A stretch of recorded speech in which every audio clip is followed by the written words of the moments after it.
제가 9월 모의고사 때 국어 100점 맞았거든요. 그런데 수능 때 폭망했어요. 전국에 계신 고3 수험생 여러분 모두 10월 모의고사 잘 보셨나요? EBS-I에서 체감 난이도를 조사했는데 무려 55% 이상이 난이도가 매우 어려웠다고 응답을 했는데요. 여러분들은 어떠셨나요? 국어 기준 화작 1등급 93점, 언어와 매체 89점으로 평균보다 굉장히 낮은 점수인데요.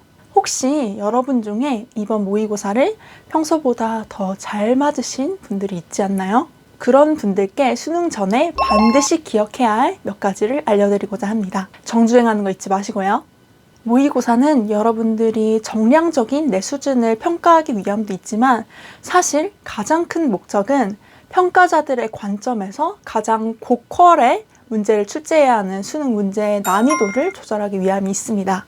그래서 난이도가 매월 달라지죠. 사실 이 한 번의 수능으로 나의 대학교를 판가름한다는 것 자체가 우스운 일이긴 하지만 어쨌든 자료를 한번 보실까요? 21년도 모의고사 기준으로 6월 모의고사는 평소보다 약간 쉽게 출제되었고 9월 모의고사는 6월보다 약간 어렵게 출제가 되었고 10월 모의고사는 매우 어렵게 출제가 되었습니다. 저도 국어 문항을 한번 풀어봤는데요. 무슨 문항 반응 검사 이론 해가지고 그 문제가 저도 정말 이해가 안 되는 문제더라고요. 왜 이런 문제를 출제했는지 참 거의 무슨 대학교 논문 수준의 문제던데 정말 이해가 되지 않았습니다. 난이도가 갈수록 올라가는 거 보이시나요? 그렇다면 대망의 11월 수능은 어떤 수준으로 문제가 출제될까요? 6월과 9월 그 사이의 난이도로 출제될 가능성이 굉장히 높습니다. 한번 보세요. 아마 그렇게 될걸요? 왜냐하면 불수능으로 나오게 되면 공부를 잘하던 친구들이 이 수능 성적 때문에 좌절을 해서 자살하는 일들이 빈번하게 벌어질 수 있잖아요. 우리나라는 그게 최대의 과제니까 이런 문제를 해결하기 위해서라도 문제를 불수능으로 매우 어렵게 출제할 가능성은 낮습니다. 이번 연도 수능은 굉장히 평이한 수준으로 출제될 것으로 예상이 됩니다.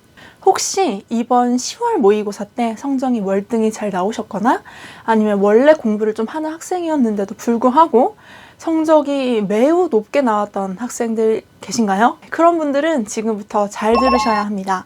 저의 사례로 말씀드릴게요. 저는 원래 공부는 조금 하는 학생이었고 중간 이상은 했고 특히 국어는 제가 굉장히 좋아하는 과목이었기 때문에 자신이 있었습니다. 그런데 갑자기 9월 모의고사 때 9월 모의고사는 다들 굉장히 중요한 모의고사라고 말을 하죠. 그런데 국어가 100점이 나와버린 거예요. 다 맞은 거죠. 전교에서 그 당시에 5명밖에 다 맞은 사람이 없다고 했는데 저도 그 안에 포함이 되어 있었고 국어뿐만이 아니라 사회과 과목에서도 1등급이 나올 정도로 성적이 굉장히 높게 나왔습니다. 그 당시에 선생님께서는 저에게 위나야 네가 원하는 대학교 장학금 받고 입학할 수 있을 정도야 라고 저에게 확신을 주셨고 저는 그 이후로 자만에 빠졌습니다.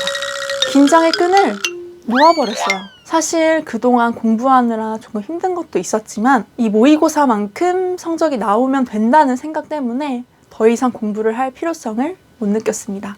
그래서 고3이 맞냐라는 이야기를 들을 정도로 공부 외적인 것에 관심을 쏟았고 그리고 수능 당일이 되었습니다. 긴장했지만 별로 긴장하지 않았습니다. 왜냐면 바로 직전 모의고사에서 굉장히 높은 성적을 받았기 때문이죠. 그런데 1교시가 되고 국어 시험지를 받는 순간 국어 문제가 글씨들이 흔들려서 보이기 시작하는 거예요. 갑작스러운 긴장감이 몰아닥쳐서 문제를 읽을 수 없을 정도로 극도의 긴장감이 몰려왔죠. 그때 직감했습니다. 아, 오늘 수능은 망했구나. 그렇게 수능 때 사상 최악의 점수를 받았습니다. 저는 현재 교육업에 종사하기 때문에 정말 많은 분들의 합격 이야기를 전해 듣습니다. 아마 지금까지 본 것들이 한 1000개 이상은 읽었을걸요? 합격 수기를 보면 합격하신 분들이 공통적으로 하는 이야기가 바로 시험 일주일 전이 가장 중요하다라고 이야기를 합니다. 일주일 전에 자기가 공부한 학습한 것들을 총 정리하고 복습한 시간으로 삼는다고들 하죠. 그런데 저는 이 이야기와 정반대로 했습니다. 수능 일주일 전에 놀았는데 이렇게 중요한 순간에 자만을 하게 되면 긴장의 끈을 놓아버리게 되고 평소에 공부를 하던 습관들이 흐려집니다. 그 마인드가 흐려지게 되는 거죠. 왜 그런 거 있잖아요. 어른들이 공부를 한참은 하다가 나중에 40, 50대가 돼서 공부를 다시 시작하려고 하면 공부를 너무 오랫동안 안 했더니 공부하는 법을 까먹었어 라고 말하는 것처럼요. 마지막으로 여러분께 조금은 진부할 수도 있는 이야기를 한 가지 할까 합니다. 바로 인생에 관한 것인데요. 아마 여러분들 21년도 1월부터 지금까지 미래에 대한 걱정과 불안감을 한가득 안고 지내오셨을 거예요. 게다가 마스크까지 쓰면서 공부를 하셨으니 정말 고생 많으셨습니다. 하지만 미래에 관한 걱정과 고민은 수능이 끝난 이후에도 지속된다는 사실 알고 계셨나요? 졸업할 때는 진로가 이게 맞는지, 취업할 때는 이 회사가 나한테 맞는지, 결혼할 때는 이혼은 혹시 안 할런지, 죽을 때는 잘 죽을 수 있을런지, 죽을 때까지 걱정과 불안의 연속이 됩니다. 그러니까 고산병에 걸려있지 마세요. 자기 비하, 불안에서 빠져나오시라는 뜻이에요. 앞으로 이러한 고민은 계속될 테니까 별거 아니라고 생각하시고 털어버리시고 새로운 발전적인 생각을 시작하세요. 수능 점수는 변하지 않습니다. 하지만 세상은, 여러분의 인생은 변합니다. 편입해서 대학교를 바꿀 수는 있지만 계속 수능만 볼 수는 없죠. 대학교도 내가 한번 정하면 그 대학교의 이름은 변하지 않습니다. 그런데 이거 아세요? 제가 입학할 때 당시에 정말 높은 순위에 있던 대학교들이 2021년도 대학 평가에서 낮은 점수를 받게 되어서 재정 지원이 불가한 대학으로 전락했다는 사실. 저는 이것을 보면서 인생이 이렇게 바뀌는구나, 세상이 달라지는구나 라는 생각을 하게 되었습니다. 정말 세상은 모릅니다. 혹시 몰라요. 여러분 중에 배달의 민족과 같은 유니콘 기업을 만드는 기업가가 나올지. 정말 인생은 모르는 겁니다.